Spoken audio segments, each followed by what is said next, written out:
The Book of Daniel.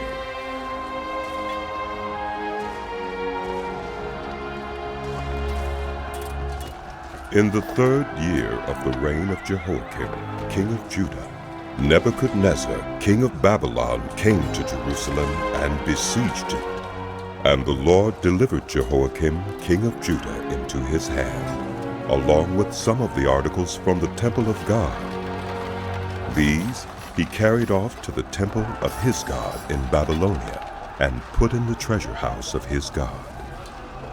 Then the king ordered Ashpenaz, chief of his court officials, to bring into the king's service some of the Israelites from the royal family and the nobility, young men without any physical defect, handsome, showing aptitude for every kind of learning, well-informed, quick to understand, and qualified to serve in the king's palace. He was to teach them the language and literature of the Babylonians. The king assigned them a daily amount of food and wine from the king's table. They were to be trained for 3 years, and after that they were to enter the king's service. Among those who were chosen were some from Judah: Daniel, Hananiah, Mishael, and Azariah. The chief official gave them new names. To Daniel, the name Belteshazzar; to Hananiah, Shadrach; to Mishael, Meshach; and to Azariah, Abednego. But Daniel resolved not to defile himself with the royal food and wine, and he asked the chief official for permission not to defile himself this way. Now God had caused the official to show favor and compassion to Daniel, but the official told Daniel, "I am afraid of my lord the king, who has assigned your food and drink. Why should he see you looking worse than the other young men your age? The king would then have my head because of you." Daniel then said to the guard whom the chief official had appointed over Daniel, Hananiah, Mishael, and Azariah, "Please, test your servants for 10 days. Give us nothing but vegetables to eat and water to drink. Then compare our appearance with that of the young men who eat the royal food, and treat your servants in accordance with what you see." So he agreed to this and tested them for 10 days. At the end of the 10 days, they looked healthier and better nourished than any of the young men who ate the royal food. So the guard took away their choice food and the wine they were to drink, and gave them vegetables instead. To these 4 young men, God gave knowledge and understanding of all kinds of literature and learning, and Daniel could understand visions and dreams of all kinds. At the end of the time set by the king to bring them into his service, the chief official presented them to Nebuchadnezzar. The king talked with them, and he found none equal to Daniel, Hananiah, Mishael, and Azariah.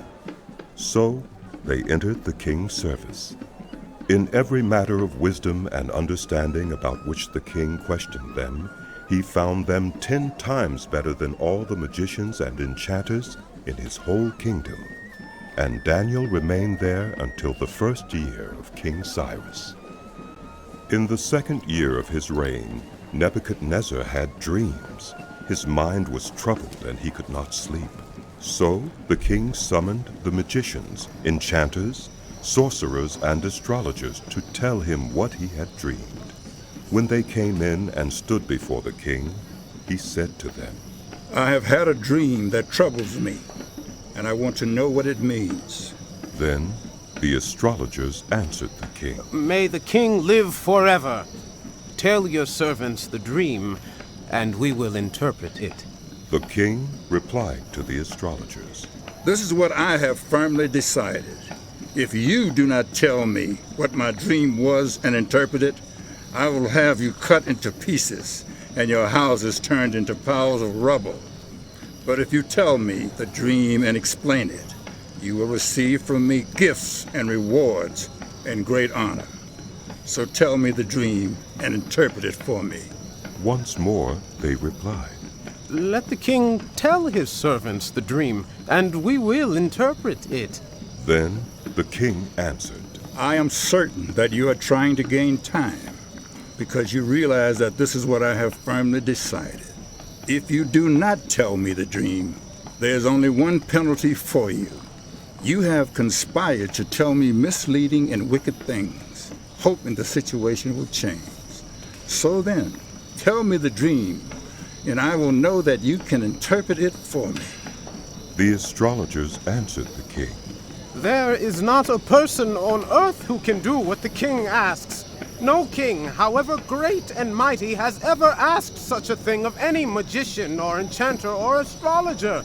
What the king asks is too difficult. No one can reveal it to the king except the gods, and they do not live among human beings. This made the king so angry and furious that he ordered the execution of all the wise men of Babylon. So the decree was issued to put the wise men to death, and men were sent to look for Daniel and his friends to put them to death. When Arioch, the commander of the king's guard, had gone out to put to death the wise men of Babylon, Daniel spoke to him with wisdom and tact. He asked the king's officer, Why did the king issue such a harsh decree? Arioch then explained the matter to Daniel. At this, Daniel went in to the king and asked for time so that he might interpret the dream for him. Then Daniel returned to his house and explained the matter to his friends Hananiah, Mishael, and Azariah. He urged them to plead for mercy from the God of heaven concerning this mystery, so that he and his friends might not be executed with the rest of the wise men of Babylon. During the night, the mystery was revealed to Daniel in a vision. Then Daniel praised the God of heaven and said, Praise be to the name of God forever and ever. Wisdom and power are his. He changes times and seasons. He deposes kings and raises up others. He gives wisdom to the wise and knowledge to the discerning. He reveals deep and hidden things. He knows what lies in darkness, and light dwells with him. I thank and praise you, God of my ancestors. You have given me wisdom and power. You have made known to me what we asked of you. You have made known to us the dream of the king. Then Daniel went to Arioch, whom the king had appointed to execute the wise men of Babylon, and said to him, Do not execute the wise men of Babylon. Take me to the king, and I will interpret his dream for him. Arioch took Daniel to the king at once and said, I have found a man among the exiles from Judah who can tell the king what his dream means. The king asked Daniel, also called Belteshazzar, Are you able to tell me what I saw in my dream and interpret it? Daniel replied, No wise man, enchanter, magician, or diviner can explain to the king the mystery he has asked about. But there is a God in heaven who reveals mysteries. He has shown King Nebuchadnezzar what will happen in days to come. Your dream and the visions that pass through your mind as you were lying in bed are these. As your majesty was lying there, your mind turned to things to come, and the revealer of mysteries showed you what is going to happen. As for me, this mystery has been revealed to me, not because I have greater wisdom than anyone else alive, but so that your majesty may know the interpretation and that you may understand what went through your mind. Your majesty looked, and there before you stood a large statue, an enormous, dazzling statue, awesome in appearance. The head of the statue was made of pure gold, its chest and arms of silver, its belly and thighs of bronze, its legs of iron, its feet partly of iron and partly of baked clay. While you were watching, a rock was cut out, but not by human hands. It struck the statue on its feet of iron and clay and smashed them. Then the iron, the clay, the bronze, the silver, and the gold were all broken to pieces and became like chaff on a threshing floor in the summer.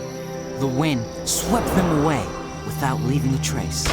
But the rock that struck the statue became a huge mountain and filled the whole earth.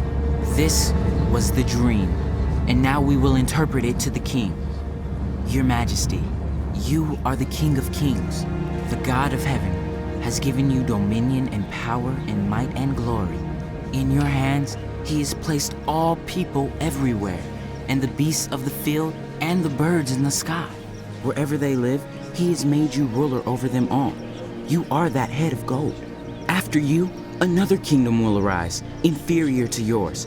Next, a third kingdom, one of bronze, will rule over the whole earth. Finally, there will be a fourth kingdom, strong as iron, for iron breaks and smashes everything. And as iron breaks things to pieces, so it will crush and break all the others. Just as you saw that the feet and toes were partly of baked clay and partly of iron, so this will be a divided kingdom. Yet it will have some of the strength of iron in it, even as you saw iron mixed with clay. As the toes were partly iron and partly clay, so this kingdom will be partly strong and partly brittle. And just as you saw the iron mixed with baked clay, so the people will be a mixture and will not remain united, any more than iron mixes with clay. In the time of those kings, the God of heaven will set up a kingdom that will never be destroyed, nor will it be left to another people. It will crush all those kingdoms and bring them to an end, but it will itself endure forever.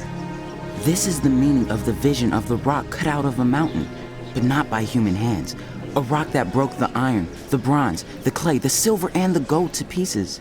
The great God has shown the king what will take place in the future. The dream is true, and its interpretation is trustworthy. Then King Nebuchadnezzar fell prostrate before Daniel and paid him honor and ordered that an offering and incense be presented to him. The king said to Daniel, Surely your God is the God of gods and the Lord of kings and revealer of mysteries, for you were able to reveal this mystery. Then the king placed Daniel in a high position and lavished many gifts on him.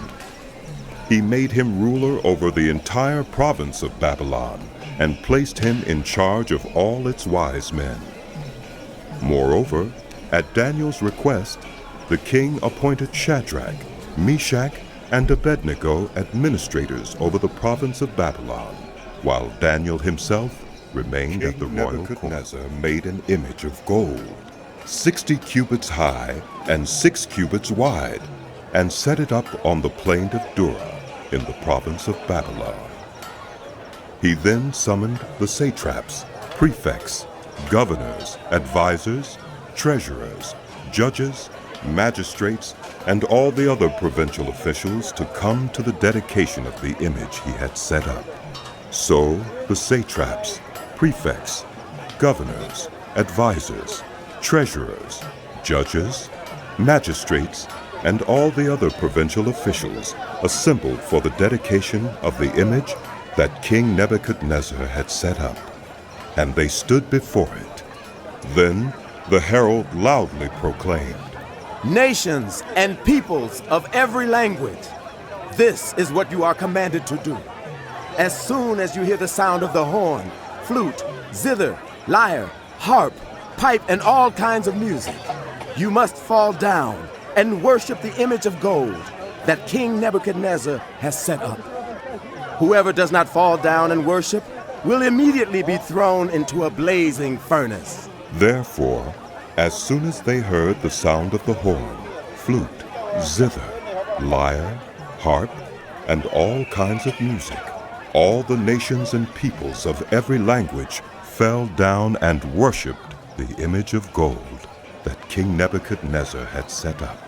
At this time, some astrologers came forward and denounced the Jews. They said to King Nebuchadnezzar, May the king live forever. Your Majesty has issued a decree that everyone who hears the sound of the horn, flute, zither, lyre, harp, pipe, and all kinds of music must fall down and worship the image of gold, and that whoever does not fall down and worship will be thrown into a blazing furnace. But there are some Jews whom you have set over the affairs of the province of Babylon, Shadrach, Meshach, and Abednego, who pay no attention to you, your Majesty. They neither serve your gods nor worship the image of gold you have set up. Furious with rage, Nebuchadnezzar summoned Shadrach, Meshach, and Abednego. So these men were brought before the king, and Nebuchadnezzar said to them, Is it true, Shadrach, Meshach, and Abednego, that you do not serve my gods or worship the image of gold I have set up? Yes, it is true.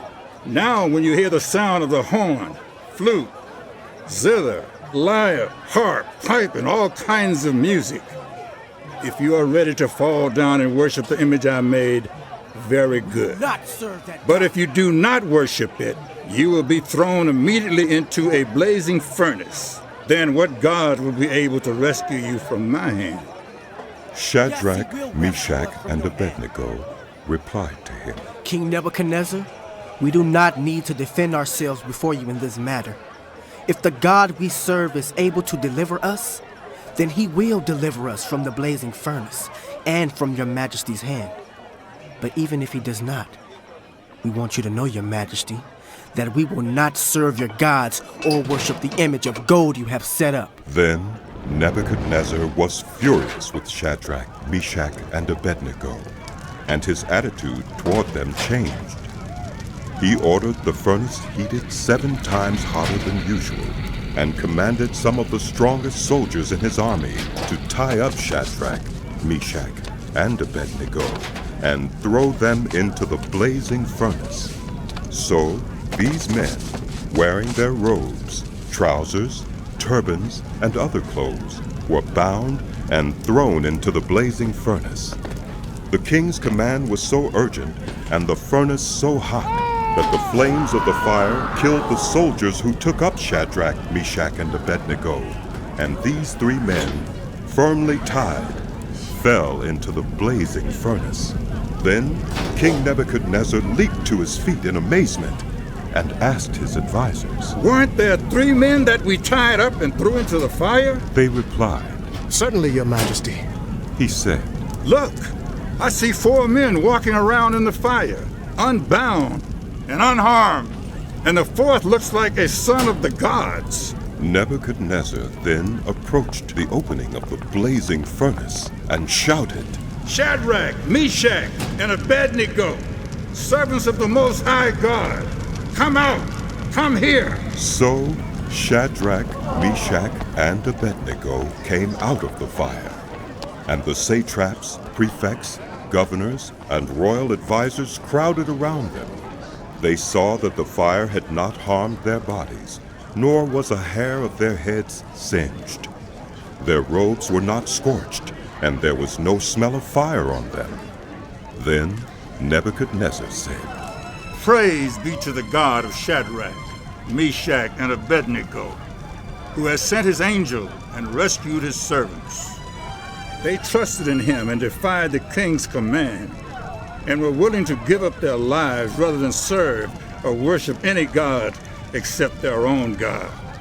Therefore, I decree that the people of any nation or language who say anything against the God of Shadrach, Meshach, and Abednego be cut into pieces and their houses be turned into piles of rubble. For no other God can save in this way. Then the king promoted Shadrach, Meshach, and Abednego in the province of Babylon. The Book of Daniel continued.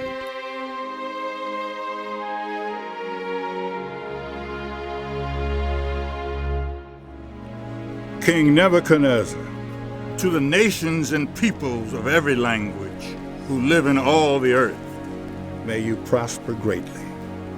It is my pleasure to tell you about the miraculous signs and wonders that the Most High God has performed for me.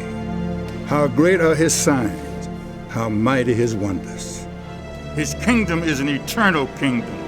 His dominion endures from generation to generation. I, Nebuchadnezzar, was at home in my palace, contented and prosperous. I had a dream that made me afraid. As I was lying in bed, the images and visions that passed through my mind terrified me. So I commanded that all the wise men of Babylon be brought before me to interpret the dream for me. When the magicians, enchanters, astrologers, and diviners came, I told them the dream, but they could not interpret it for me. Finally, Daniel came into my presence, and I told him the dream. He is called Belteshazzar, after the name of my God, and the spirit of the holy gods is in him. I said, Belteshazzar, chief of the magicians, I know that the spirit of the holy gods is in you, and no mystery is too difficult for you. Here is my dream, interpreted for me. These are the visions I saw while lying in bed. I looked, and there before me stood a tree in the middle of the land. Its height was enormous. The tree grew large and strong, and its top touched the sky. It was visible to the ends of the earth. Its leaves were beautiful, its fruit abundant, and on it was food for all. Under it the wild animals found shelter, and the birds lived in its branches. From it every creature was fed. In the visions I saw while lying in bed, I looked, and there before me was a holy one, a messenger, coming down from heaven. He called in a loud voice, Cut down the tree and trim off its branches. Strip off its leaves and scatter its fruit. Let the animals flee from under it and the birds from its branches. But let the stump and its roots, bound with iron and bronze, remain in the ground, in the grass of the field. Let him be drenched with the dew of heaven, and let him live with the animals among the plants of the earth. Let his mind be changed from that of a human being, and let him be given the mind of an animal, till 7 times pass by for him. The decision is announced by messengers. The holy ones declare the verdict, so that the living may know that the Most High is sovereign over the kingdoms on earth, and gives them to anyone he wishes, and sets over them the lowliest of people. This is the dream that I, King Nebuchadnezzar, had. Now, Belteshazzar, tell me what it means, for none of the wise men in my kingdom can interpret it for me. But you can, because the spirit of the holy gods is in you. Then Daniel, also called Belteshazzar, was greatly perplexed for a time, and his thoughts terrified him. So the king said, Belteshazzar, do not let the dream or its meaning alarm you. Belteshazzar answered, My lord, if only the dream applied to your enemies and its meaning to your adversaries. The tree you saw, which grew large and strong, with its top touching the sky, visible to the whole earth, with beautiful leaves and abundant fruit, providing food for all, giving shelter to the wild animals, and having nesting places in its branches for the birds? Your Majesty, you are that tree. You have become great and strong. Your greatness has grown until it reaches the sky, and your dominion extends to distant parts of the earth. Your Majesty saw a holy one, a messenger, coming down from heaven and saying, Cut down the tree and destroy it, but leave the stump, bound with iron and bronze, in the grass of the field, while its roots remain in the ground. Let him be drenched with the dew of heaven. Let him live with the wild animals, until 7 times pass by for him. This is the interpretation, Your Majesty, and this is the decree the Most High has issued against my lord the king. You will be driven away from people, and will live with the wild animals. You will eat grass like the ox, and be drenched with the dew of heaven. 7 times will pass by for you, until you acknowledge that the Most High is sovereign over the kingdoms on earth, and gives them to anyone he wishes. The command to leave the stump of the tree with its roots means that your kingdom will be restored to you when you acknowledge that heaven rules. Therefore, Your Majesty, be pleased to accept my advice. Renounce your sins by doing what is right, and your wickedness by being kind to the oppressed. It may be that then your prosperity will continue. All this happened to King Nebuchadnezzar. 12 months later, as the king was walking on the roof of the royal palace of Babylon, he said, Is not this the great Babylon I have built as the royal residence, by my mighty power and for the glory of my majesty? Even as the words were on his lips, a voice came from heaven. This is what is decreed for you, King Nebuchadnezzar. Your royal authority has been taken from you. You will be driven away from people and will live with the wild animals. You will eat grass like the ox. 7 times will pass by for you until you acknowledge that the Most High is sovereign over the kingdoms on earth and gives them to anyone he wishes. Immediately what had been said about Nebuchadnezzar was fulfilled. He was driven away from people and ate grass like the ox. His body was drenched with the dew of heaven until his hair grew like the feathers of an eagle and his nails like the claws of a bird. At the end of that time, I, Nebuchadnezzar, raised my eyes towards heaven, and my sanity was restored. Then I praised the Most High. I honored and glorified him who lives forever. His dominion is an eternal dominion. His kingdom endures from generation to generation. All the peoples of the earth are regarded as nothing. He does as he pleases with the powers of heaven and the people of the earth. No one can hold back his hand or say to him, "What have you done?" At the same time that my sanity was restored, my honor and splendor returned to me for the glory of my kingdom. My advisors and nobles sought me out, and I was restored to my throne and became even greater than before. Now I, Nebuchadnezzar, praise and exalt and glorify the King of heaven, because everything he does is right, and all his ways are just. And those who walk in pride, he is able to humble. Belshazzar gave a great banquet for 1,000 of his nobles and drank wine with them. While Belshazzar was drinking his wine, he gave orders to bring in the gold and silver goblets that Nebuchadnezzar, his father, had taken from the temple in Jerusalem, so that the king and his nobles, his wives, and his concubines might drink from them. So they brought in the gold goblets that had been taken from the temple of God in Jerusalem, and the king and his nobles, his wives, and his concubines drank from them. As they drank the wine, they praised the gods of gold and silver, of bronze, iron, wood, and stone. Suddenly, the fingers of a human hand appeared and wrote on the plaster of the wall, near the lampstand in the royal palace. The king watched the hand as it wrote. His face turned pale, and he was so frightened that his legs became weak and his knees were knocking. The king summoned the enchanters, astrologers, and diviners. Then he said to these wise men of Babylon, "Whoever reads this writing and tells me what it means will be clothed in purple and have a gold chain placed around his neck, and he will be made the third highest ruler in the kingdom." Then all the king's wise men came in, but they could not read the writing or tell the king what it meant. So King Belshazzar became even more terrified, and his face grew more pale. His nobles were baffled. The queen, hearing the voices of the king and his nobles, came into the banquet hall. "May the king live forever," she said. "Don't be alarmed. Don't look so pale. There is a man in your kingdom who has the spirit of the holy gods in him. In the time of your father, he was found to have insight and intelligence and wisdom like that of the gods. Your father, King Nebuchadnezzar, appointed him chief of the magicians, enchanters, astrologers, and diviners.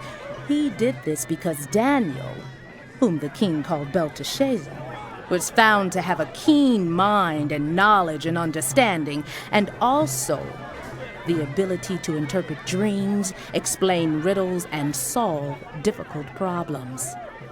Call for Daniel, and he will tell you what the writing means." So Daniel was brought before the king, and the king said to him, "Are you Daniel, one of the exiles my father the king brought from Judah? I have heard that the spirit of the gods is in you, and that you have insight, intelligence, and outstanding wisdom. The wise men and enchanters were brought before me to read this writing and tell me what it means, but they could not explain it. Now I've heard that you are able to give interpretations and to solve difficult problems. If you can read this writing and tell me what it means, you will be clothed in purple and have a gold chain placed around your neck, and you will be made the third highest ruler in the kingdom. Then Daniel answered the king, You may keep your gifts for yourself and give your rewards to someone else. Nevertheless, I will read the writing for the king and tell him what it means. Your Majesty, the Most High God gave your father Nebuchadnezzar sovereignty and greatness and glory and splendor. Because of the high position he gave him, all the nations and peoples of every language dreaded and feared him. Those the king wanted to put to death, he put to death. Those he wanted to spare, he spared. Those he wanted to promote, he promoted. And those he wanted to humble, he humbled. But when his heart became arrogant and hardened with pride, he was deposed from his royal throne and stripped of his glory. He was driven away from people and given the mind of an animal. He lived with the wild donkeys and ate grass like the ox, and his body was drenched with the dew of heaven until he acknowledged that the Most High God is sovereign over the kingdoms on earth and sets over them anyone he wishes. But you, Belshazzar, his son, have not humbled yourself, though you knew all this. Instead, you have set yourself up against the Lord of heaven. You had the goblets from his temple brought to you, and you and your nobles, your wives, and your concubines drank wine from them. You praised the gods of silver and gold, of bronze, iron, wood, and stone, which cannot see or hear or understand. But you did not honor the God who holds in his hand your life and all your ways. Therefore, he sent the hand that wrote the inscription. This is the inscription that was written: Mene, Mene, Tekel, Parsin. This is what these words mean. Mene, God has numbered the days of your reign and brought it to an end. Tekel, you have been weighed on the scales and found wanting. Peres, your kingdom is divided and given to the Medes and Persians. Then, at Belshazzar's command, Daniel was clothed in purple. A gold chain was placed around his neck, and he was proclaimed the third highest ruler in the kingdom. That very night, Belshazzar, king of the Babylonians, was slain, and Darius the Mede took over the kingdom. At the age pleased Darius to appoint 120 satraps to rule throughout the kingdom, with 3 administrators over them, one of whom was Daniel. The satraps were made accountable to them so that the king might not suffer loss. Now Daniel so distinguished himself among the administrators and the satraps by his exceptional qualities that the king planned to set him over the whole kingdom. At this, the administrators and the satraps tried to find grounds for charges against Daniel in his conduct of government affairs, but they were unable to do so. They could find no corruption in him, because he was trustworthy and neither corrupt nor negligent. Finally, these men said, We will never find any basis for charges against this man Daniel unless it has something to do with the law of his God. So these administrators and satraps went as a group to the king and said, May King Darius live forever.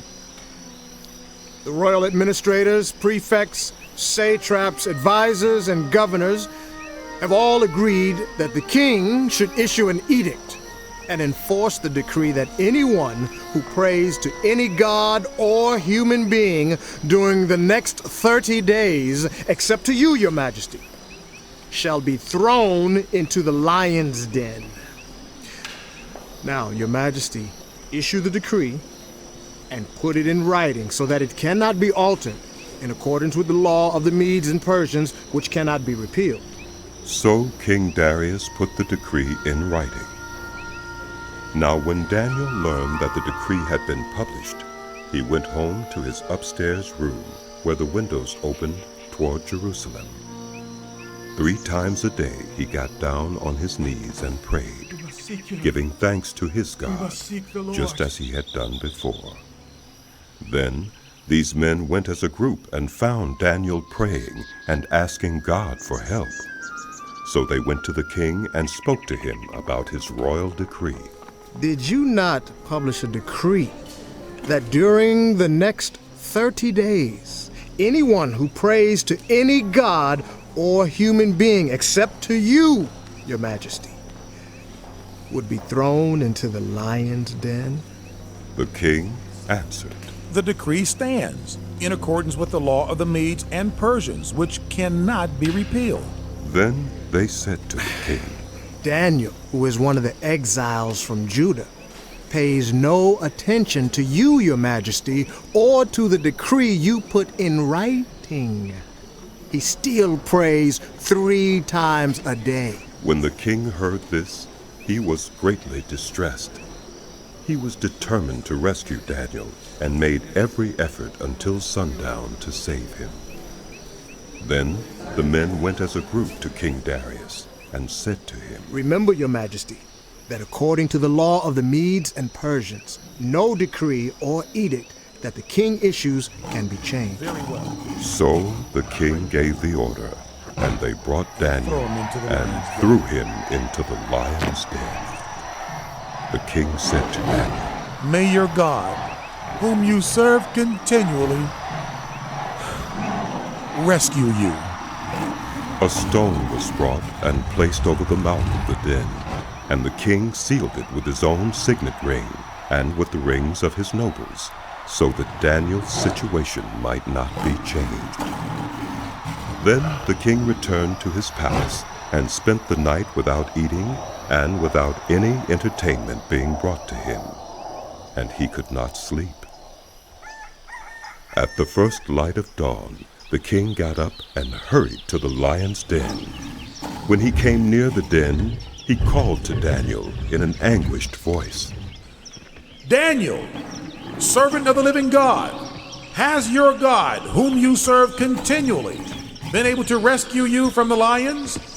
Daniel answered, May the king live forever. My God sent his angel, and he shut the mouths of the lions.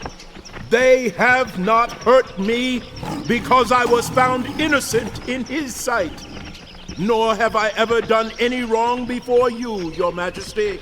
The king was overjoyed and gave orders to lift Daniel out of the den. And when Daniel was lifted from the den, no wound was found on him, because he had trusted in his God. At the king's command, the men who had falsely accused Daniel were brought in and thrown into the lion's den, along with their wives and children. And before they reached the floor of the den, the lions overpowered them and crushed all their bones. Then King Darius wrote to all the nations and peoples of every language in all the earth. May you prosper greatly. I issue a decree that in every part of my kingdom, people must fear and reverence the God of Daniel. For he is the living God, and he endures forever. His kingdom will not be destroyed. His dominion will never end. He rescues and he saves. He performs signs and wonders in the heavens and on the earth. He has rescued Daniel from the power of the lions. So Daniel prospered during the reign of Darius, and the reign of Cyrus the Persian, of Belshazzar, king of Babylon. Daniel had a dream, and visions passed through his mind as he was lying in bed. He wrote down the substance of his dream. Daniel said, In my vision at night, I looked, and there before me were the 4 winds of heaven churning up the great sea. 4 great beasts, each different from the others, came up out of the sea. The first was like a lion, and it had the wings of an eagle. I watched until its wings were torn off, and it was lifted from the ground so that it stood on 2 feet like a human being, and a human mind was given to it. And there before me was a second beast which looked like a bear. It was raised up on one of its sides, and it had 3 ribs in its mouth between its teeth. It was told, "Get up and eat your fill of flesh." After that, I looked, and there before me was another beast, one that looked like a leopard, and on its back it had 4 wings like those of a bird. This beast had 4 heads, and it was given authority to rule. After that, in my vision at night I looked, and there before me was a 4th beast, terrifying and frightening and very powerful. It had large iron teeth. It crushed and devoured its victims and trampled underfoot whatever was left. It was different from all the former beasts, and it had 10 horns. While I was thinking about the horns, there before me was another horn, a little one, which came up among them, and 3 of the first horns were uprooted before it. This horn had eyes like the eyes of a human being and a mouth that spoke boastfully. As I looked, thrones were set in place, and the Ancient of Days took his seat. His clothing was as white as snow. The hair of his head was white like wool. His throne was flaming with fire, and its wheels were all ablaze. A river of fire was flowing, coming out from before him. Thousands upon thousands attended him. 10,000 times 10,000 stood before him. The court was seated, and the books were opened. Then I continued to watch because of the boastful words the horn was speaking.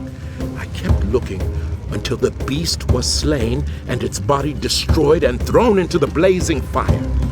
The other beasts had been stripped of their authority, but were allowed to live for a period of time.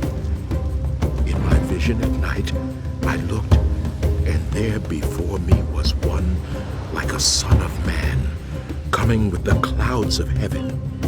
He approached the Ancient of Days and was led into his presence.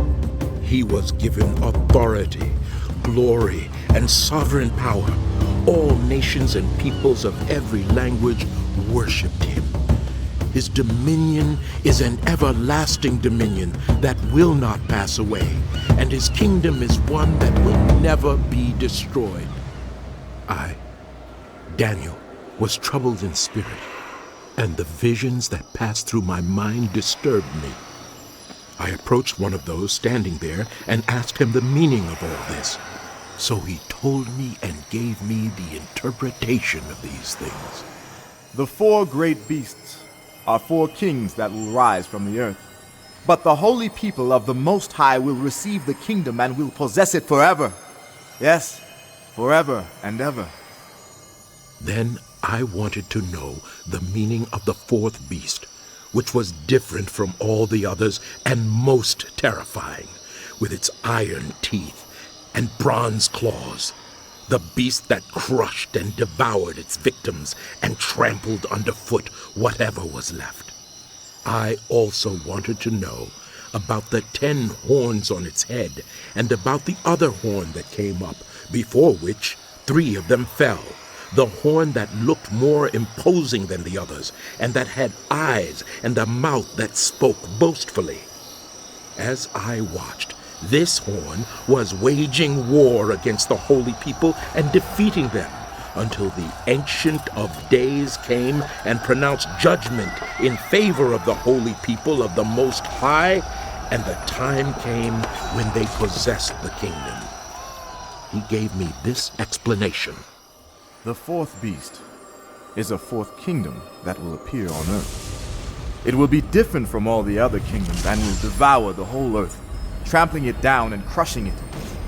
The 10 horns are 10 kings who will come from this kingdom. After them another king will arise, different from the earlier ones. He will subdue 3 kings. He will speak against the Most High and oppress his holy people and try to change the set times and the laws. The holy people will be delivered into his hands for a time, times, and half a time. But the court will sit, and his power will be taken away and completely destroyed forever. Then the sovereignty, power, and greatness of all the kingdoms under heaven will be handed over to the holy people of the Most High.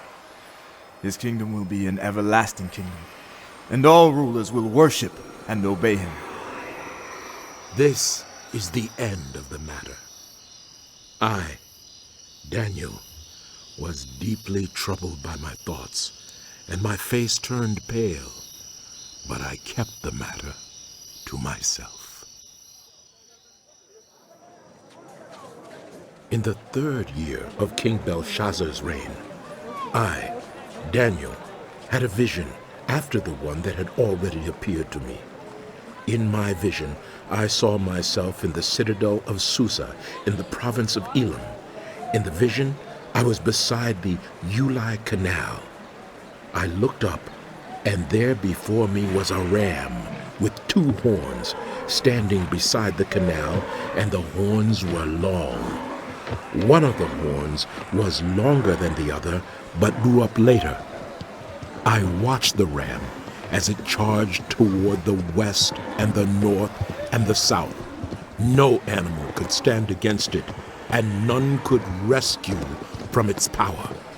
It did as it pleased and became great. As I was thinking about this, suddenly a goat with a prominent horn between its eyes came from the west, crossing the whole earth without touching the ground. It came toward the 2-horned ram I had seen standing beside the canal and charged at it in great rage. I saw it attack the ram furiously, striking the ram and shattering its 2 horns. The ram was powerless to stand against it. The goat knocked it to the ground and trampled on it, and none could rescue the ram from its power. The goat became very great, but at the height of its power, the large horn was broken off, and in its place, 4 prominent horns grew up toward the 4 winds of heaven.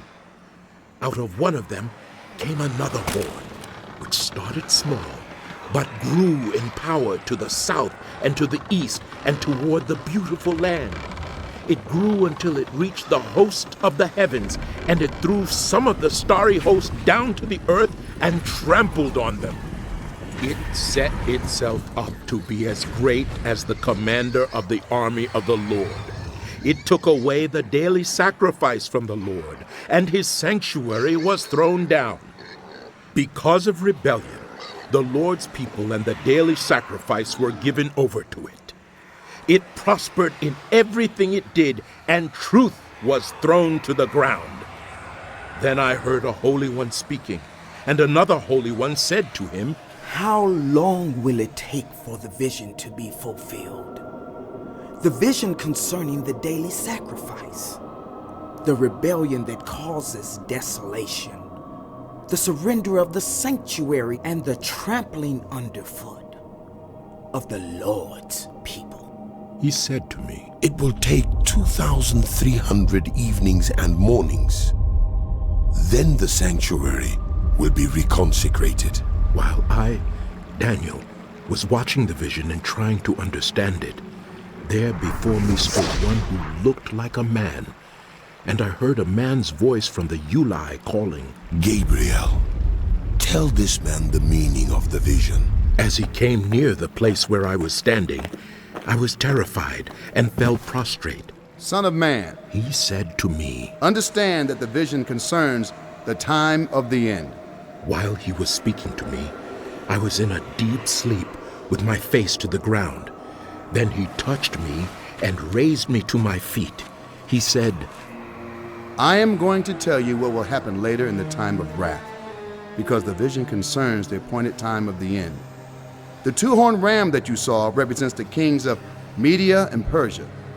The shaggy goat is the king of Greece, and the large horn between his eyes is the first king. The 4 horns that replace the one that was broken off represent 4 kingdoms that will emerge from his nation. will not have the same power. In the latter part of their reign, when rebels have become completely wicked, a fierce-looking king, a master of intrigue, will arise. He will become very strong, but not by his own power. He will cause astounding devastation and will succeed in whatever he does. He will destroy the mighty warriors, the holy people. He will cause deceit to prosper, and he will consider himself superior. When they feel secure, he will destroy many and take his stand against the Prince of Princes. Yet he will be destroyed, but not by human power. The vision of the evenings and mornings that has been given you is true, but seal up the vision, for it concerns the distant future. I, Daniel, was worn out. I lay exhausted for several days. Then I got up and went about the king's business. I was appalled by the vision. It was beyond Darius, son of Xerxes, a Mede by descent, who was made ruler over the Babylonian kingdom. In the first year of his reign, I, Daniel, understood from the scriptures, according to the word of the Lord given to Jeremiah the prophet, that the desolation of Jerusalem would last 70 years. So I turned to the Lord God and pleaded with him in prayer and petition, in fasting and in sackcloth and ashes. I prayed to the Lord my God and confessed, Lord, the great and awesome God, who keeps his covenant of love with those who love him and keep his commandments, we have sinned and done wrong. We have been wicked and have rebelled. We have turned away from your commands and laws. We have not listened to your servants, the prophets, who spoke in your name to our kings, our princes, and our ancestors, and to all the people of the land. Lord, you are righteous, but this day we are covered with shame. The people of Judah and Jerusalem and all Israel, both near and far, in all the countries where you have scattered us because of our unfaithfulness to you. We and our kings, our princes, and our ancestors are covered with shame, Lord, because we have sinned against you. The Lord our God is merciful and forgiving. Even though we have rebelled against him, we have not obeyed the Lord our God or kept the laws he gave us through his servants, the prophets. All Israel has transgressed your law and turned away, refusing to obey you. Therefore, the curses and sworn judgments written in the law of Moses, the servant of God, have been poured out on us because we have sinned against you. You have fulfilled the word spoken against us and against our rulers by bringing on us great disaster. Under the whole heaven, nothing has ever been done like what has been done to Jerusalem. Just as it is written in the law of Moses, all this disaster has come on us, yet we have not sought the favor of the Lord our God by turning from our sins and giving attention to your truth. The Lord did not hesitate to bring the disaster on us, for the Lord our God is righteous in everything he does. Yet we have not obeyed him. Now, Lord our God, who brought your people out of Egypt with a mighty hand, and who made for yourself a name that endures to this day. We have sinned. We have done wrong. Lord, in keeping with all your righteous acts, turn away your anger and your wrath from Jerusalem, your city, your holy hill. Our sins and the iniquities of our ancestors have made Jerusalem and your people an object of scorn to all those around us. Now, our God, hear the prayers and petitions of your servant. For your sake, Lord, look with favor on your desolate sanctuary. Give ear, our God, and hear. Open your eyes and see the desolation of the city that bears your name. We do not make requests of you because we are righteous, but because of your great mercy. Lord, listen. Lord, forgive. Lord, hear and act. For your sake, my God, do not delay, because your city and your people bear your name. While I was speaking and praying, confessing my sin and the sin of my people Israel, and making my request to the Lord my God for his holy hill, while I was still in prayer, Gabriel, the man I had seen in the earlier vision, came to me in swift flight about the time of the evening sacrifice. He instructed me and said to me, Daniel, I have now come to give you insight and understanding. As soon as you began to pray, a word went out, which I have come to tell you, for you are highly esteemed. Therefore, consider the word and understand the vision. 77s are decreed for your people in your holy city to finish transgression, to put an end to sin, to atone for wickedness, to bring in everlasting righteousness, to seal up vision and prophecy, and to anoint the most holy place. Know and understand this. From the time the word goes out to restore and rebuild Jerusalem until the Anointed One, the ruler, comes, there will be 7 sevens and 62 sevens. It will be rebuilt with streets and a trench, but in times of trouble. After the 62 sevens, the Anointed One will be put to death and will have nothing. The people of the ruler who will come will destroy the city and the sanctuary. The end will come like a flood. War will continue until the end, and desolations have been decreed. He will confirm a covenant with many for 1 7. In the middle of the 7, he will put an end to sacrifice and offering. And at the temple, he will set up an abomination that causes desolation until the end that is decreed in the 3rd year is of poured Cyrus, out on king of Persia, a revelation was given to Daniel, who was called Belteshazzar. Its message was true, and it concerned a great war. The understanding of the message came to him in a vision. At that time, I, Daniel, mourned for 3 weeks. I ate no choice food. No meat or wine touched my lips, and I used no lotions at all until the 3 weeks were over. On the 24th day of the 1st month, as I was standing on the bank of the great river, the Tigris, I looked up, and there before me was a man dressed in linen, with a belt of fine gold from Uphaz around his waist. His body was like topaz, his face like lightning, his eyes like flaming torches, his arms and legs like the gleam of burnished bronze, and his voice like the sound of a multitude. I, Daniel, was the only one who saw the vision. Those who were with me did not see it, but such terror overwhelmed them that they fled and hid themselves.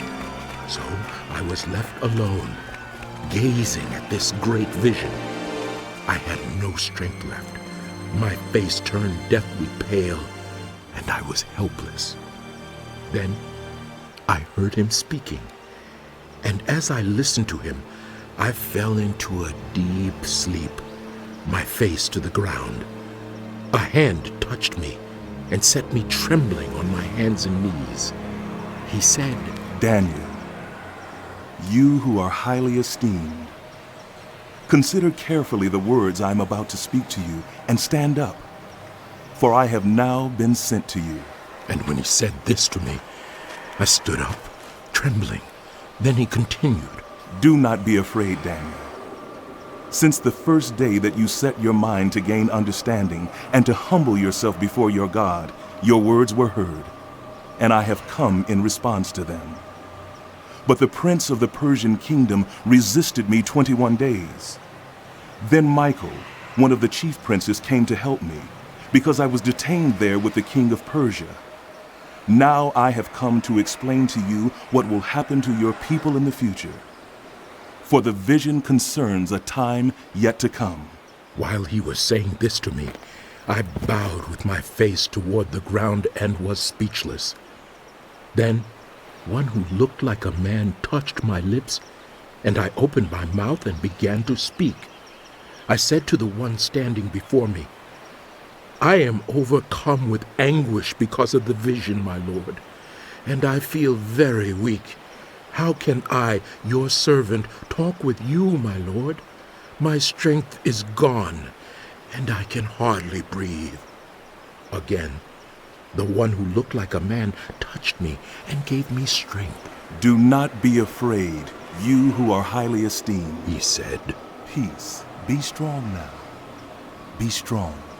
When he spoke to me, I was strengthened and said, Speak, my lord, since you have given me strength.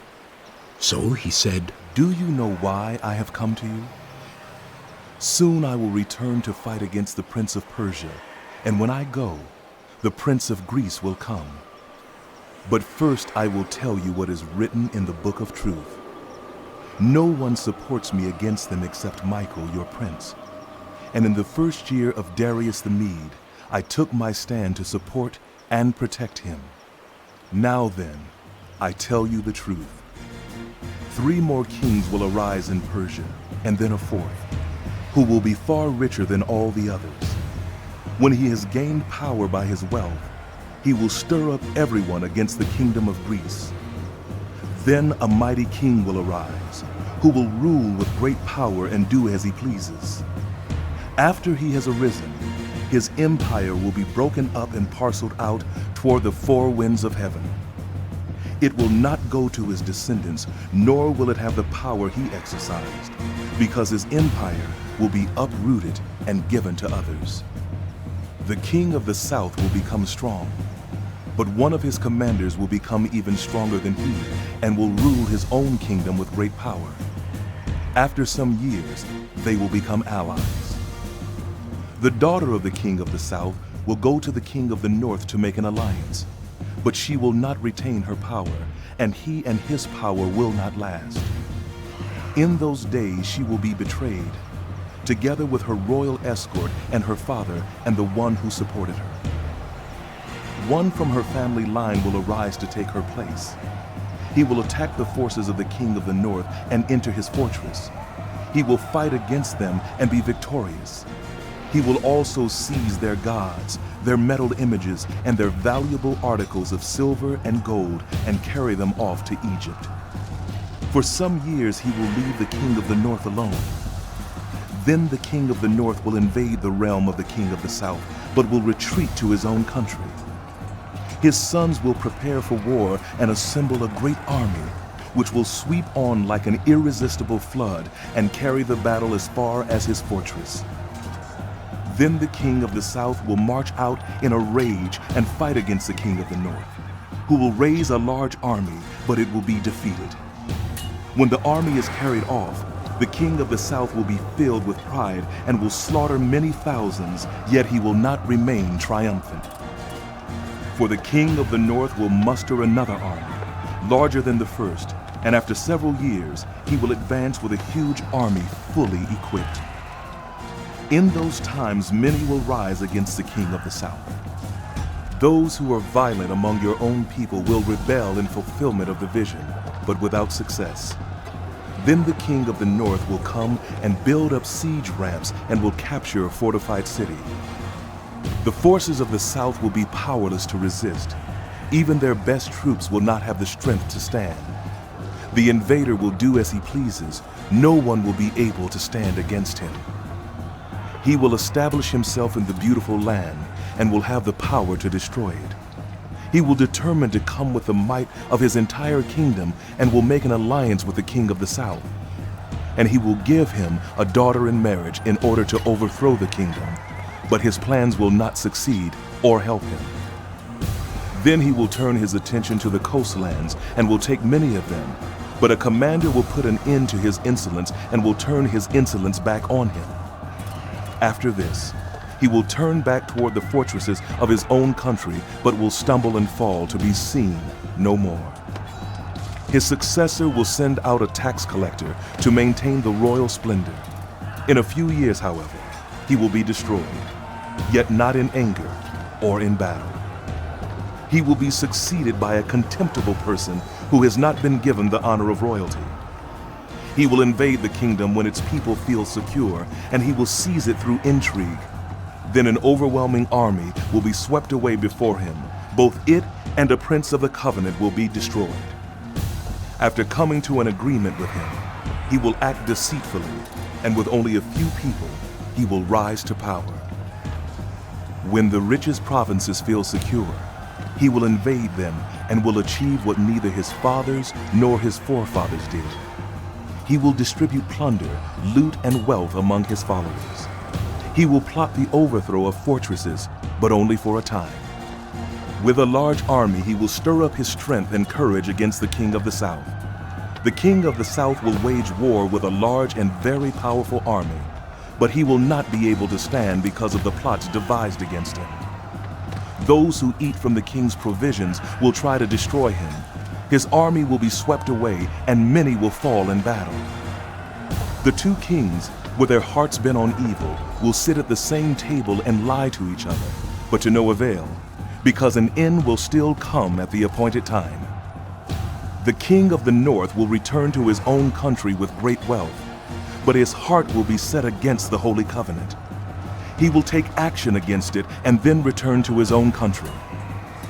At the appointed time, he will invade the south again, but this time, the outcome will be different from what it was before. Ships of the western coastlands will oppose him, and he will lose heart. Then he will turn back and vent his fury against the Holy Covenant.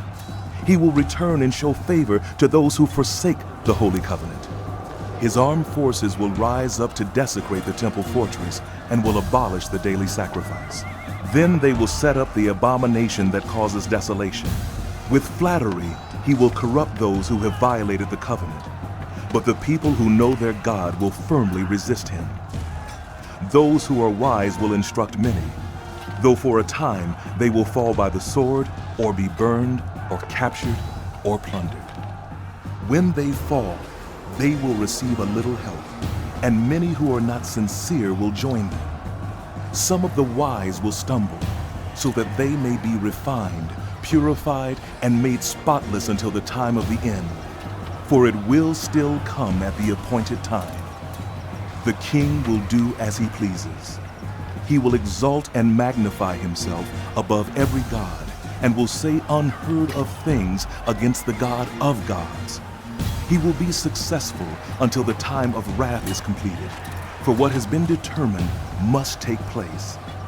He will show no regard for the gods of his ancestors, or for the one desired by women, nor will he regard any god, but will exalt himself above them all. Instead of them, he will honor a god of fortresses. A god unknown to his ancestors he will honor with gold and silver, with precious stones and costly gifts. He will attack the mightiest fortresses with the help of a foreign god, and will greatly honor those who acknowledge him. He will make them rulers over many people, and will distribute the land at a price. At the time of the end, the king of the south will engage him in battle, and the king of the north will storm out against him with chariots and cavalry and a great fleet of ships. He will invade many countries and sweep through them like a flood. He will also invade the beautiful land. Many countries will fall, but Edom, Moab, and the leaders of Ammon will be delivered from his hand. He will extend his power over many countries. Egypt will not escape. He will gain control of the treasures of gold and silver and all the riches of Egypt, with the Libyans and Cushites in submission. But reports from the east and the north will alarm him, and he will set out in a great rage to destroy and annihilate many. He will pitch his royal tents between the seas at the beautiful holy mountain. Yet he will come to his end, and no one will help him. At that time, Michael, the great prince who protects your people, will arise. There will be a time of distress, such as has not happened from the beginning of nations until then. But at that time, your people, everyone whose name is found written in the book, will be delivered. Multitudes who sleep in the dust of the earth will awake, some to everlasting life, others to shame and everlasting contempt. Those who are wise will shine like the brightness of the heavens, and those who lead many to righteousness like the stars forever and ever. But you, Daniel, close up and seal the words of the scroll until the time of the end. Many will go here and there to increase knowledge. Then I, Daniel, looked, and there before me stood two others, one on this bank of the river, and one on the opposite bank. One of them said to the man clothed in linen, who was above the waters of the river, How long will it be before these astonishing things are fulfilled? The man clothed in linen, who was above the waters of the river, lifted his right hand and his left hand toward heaven, and I heard him swear by him who lives forever, saying, It will be for a time, times and half a time. When the power of the holy people has been finally broken, all these things will be completed. I heard, but I did not understand. So I asked, My Lord, what will the outcome of all this be? He replied, Go your way, Daniel, because the words are closed up and sealed until the time of the end. Many will be purified, made spotless and refined, but the wicked will continue to be wicked. None of the wicked will understand, but those who are wise will understand. From the time that the daily sacrifice is abolished, and the abomination that causes desolation is set up, there will be 1,290 days. Blessed is the one who waits for and reaches the end of the 1,335 days. As for you, go your way till the end. You will rest, and then at the end of the days you will rise to receive your allotted inheritance.